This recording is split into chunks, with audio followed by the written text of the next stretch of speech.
সমাবেশের আয়োজন করলেন। সমাবেশের মধ্যে দাউদ আলাইহিস সালামকে আল্লাহ তাআলা বললেন কোরআনুল কারীম থেকে তেলাওয়াত করো।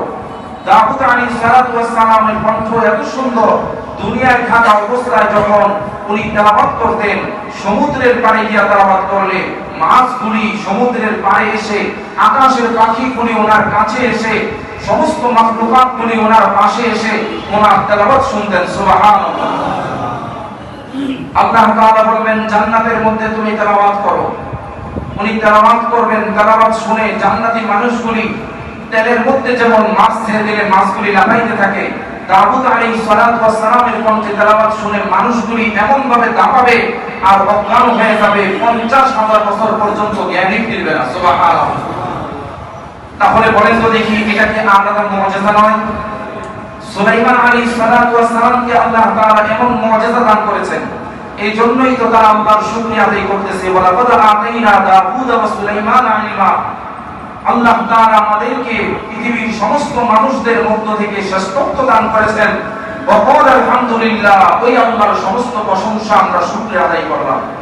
সুলাইমান আলাইহিস সালামকে আল্লাহ তাআলা এমন আলাদা পাওয়ার দিয়েছেন যে উনি দুনিয়ার মানুষ দিয়ে কোনো কাজ করাইতেন না, সমস্ত কাজ করাইতেন জিনদের মাধ্যমে।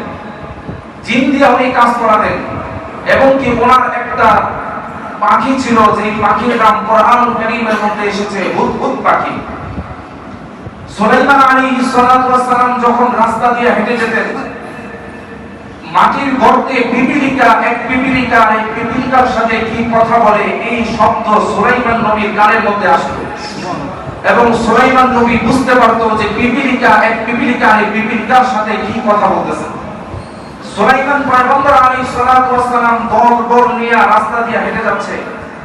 পিপীলিকা আর এক পিপীলিকাকে বলতেছেন তাড়াতাড়ি মাটির গর্তের মধ্যে লুকায়া যাও। কয় কেন? ওই যে দেখো সুলাইমান নবী আসতেছে, তাদের পায়ের চাপা পড়ে আমরা সবাই মাটির সাথে মিশে যাব। এই শব্দটা সুলাইমান নবীর কানের মধ্যে গেছে, সুলাইমান নবী বুঝে ফেলছেন। কোরআনুল কারীমের আয়াত। সুলাইমান আলাইহিস সালাম বলতেছেন সাবধানে হাঁটো। সুলাইমান নবী হেসে দিয়েছেন কথা শুনে যে পিপীলিকা বলল কি যে আমাদের পায়ের চাপা পড়ে তারা মাটির সাথে মিশে যাবে। সুলাইমান আলাইহিস সালামকে আল্লাহ তাআলা আলাদা পাওয়ার দিয়েছেন, আলাদা মুআজিজা দিয়েছেন। সুলাইমান আলাইহিস সালামের যে পাখি ছিল হুদহুদ পাখি, হুদহুদ পাখি আয়েশা সুলাইমান নবীকে বলে পয়গম্বর আপনি তো জানেন না, আপনার পার্শ্ববর্তী এক এলাকার মধ্যে একজন রানী আছে, যে রানীর নাম হলো রানী বিলকিস। ওই রানী বিলকিস আপনার রবকে খোদা মানে না, সে সূর্যের পূজা করে, সে নাকি ক্ষমতাসীন দল, এই দেশে রাজত্ব করবে। সুলাইমান নবী বড় কি, আল্লাহ তাআলা এই পৃথিবীর রাজত্ব আমি সুলাইমানের হাতে দিয়েছেন, আমি থাকতে একজন মহিলা আমারও নাকি সে সূর্যের পূজা করে, আমার আল্লাহকে রব মানে না, তাড়াতাড়ি তাকে গ্রেফতার করে আমার সামনে নিয়ে আসো।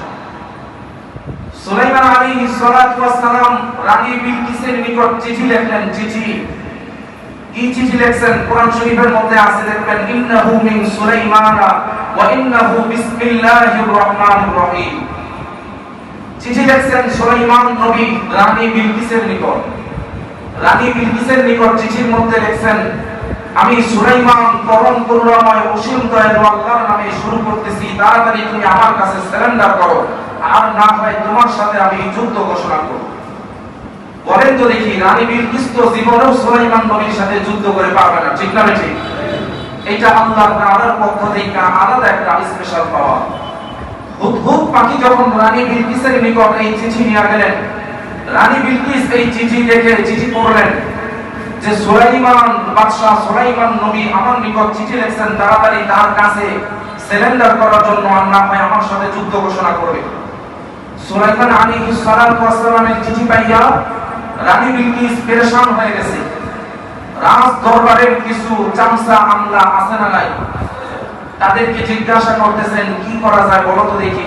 সুলাইমান পয়গম্বর চিঠি লিখছে, এখন কি করব একটা পরামর্শ দাও। ওই রাজ দরবারের চামচা আমলা যারা আছে তারা বলতেছেন ম্যাডাম আপনি একটা কাজ করেন, কিছু ঘুষের ব্যবস্থা করেন, ঘুষ দিয়ে সুলাইমান নবীর কাছে পাঠান, দেখবেন ঘুষ পাইয়া সুলাইমান পয়গম্বর ঠান্ডা হয়ে গেছে। এমন আছে না নাই? আরো জোরে বলেন আছে না নাই? রানী বিলকিস বলে, কি ঘুষের ব্যবস্থা করা যায়?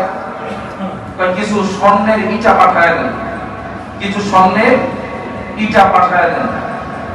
কয়েকটা স্বর্ণের ইটা একটা পাতির মধ্যে করে সুলাইমান পয়গম্বরের দরবারে পাঠায় দেন। স্বর্ণের ইটা পাইয়া সুলাইমান নবী আপনার কথা ভুলে যাবে, আপনার সাথে আর যুদ্ধ করতে যাবে না। রানী বিলকিস বললেন, ঠিক আছে, তাড়াতাড়ি ইটের ব্যবস্থা করো। স্বর্ণের কয়েকটা ইটের টুকরা দিয়া সুলাইমান নবীর পয়গম্বরে পাঠায়, দরবারে পাঠায় দিয়েছে। যেই লোকগুলোকে পাঠাইছেন সুলাইমান নবীর দরবারে কয়েকটা ইটা দিয়া, ওই লোকগুলি গিয়া দেখে সুলাইমান নবীর রাজ দরবারে ঢুকার সময় যে গেট পড়ে, এই গেট পুরাটাই স্বর্ণের। সুবহানাল্লাহ। যে রাস্তা দিয়ে দরবারে প্রবেশ করবে, ওই রাস্তা স্বর্ণের, হীরা, মুক্তা, যত দামি জিনিস আছে সব দিয়া এই গেট এবং রাস্তা তৈরি করে রাখছে। ওই লোক যখন নাকি এই হীরার স্বর্ণের কয়েকটা ইটা নিয়ে প্রবেশ করবে, গেটের দিকে তাকায় দেখে পুরা গেটই স্বর্ণের। আর সে মনে মনে ভাবে যে আমি আনছি 2টা ইটা, 3টা ইটা, আইসা দেখি তেলেসমানি কারবা, পুরা গেটই দেখি স্বর্ণের। যে রাস্তা দিয়ে প্রবেশ করব, এই রাস্তাও স্বর্ণের। এই গেট বাদ দিয়া অপর গেট দিয়া যখন ঢুকে, গিয়া দেখে ওই গেটও স্বর্ণের। বাড়ির চতুর্পাশ দিয়া যতগুলি গেট আছে প্রত্যেকটা গেট সুলাইমান নবী স্বর্ণ দিয়া তৈরি করে রেখেছেন। রাস্তা দিয়া, যে রাস্তা দিয়া রাজমহলে প্রবেশ করবে, ওই রাস্তাটা পর্যন্ত স্বর্ণের, হীরা, মুক্তা, যত দামি জিনিস আছে প্রত্যেকটা জিনিস, দামি জিনিস দিয়ে রাস্তা তৈরি করা। ওই লোক আর ভিতরে যাওয়ার সাহস পায় নাই।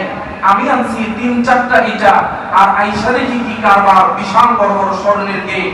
ইটা নিয়ে যদি আমি ভিতরে যাই, আমার মান ইজ্জত, সম্মান, আমার ম্যাডামের সম্মান সব নষ্ট হয়ে যাবে। ঠিক না ঠিক? দিয়া বলতেছেন, ম্যাডাম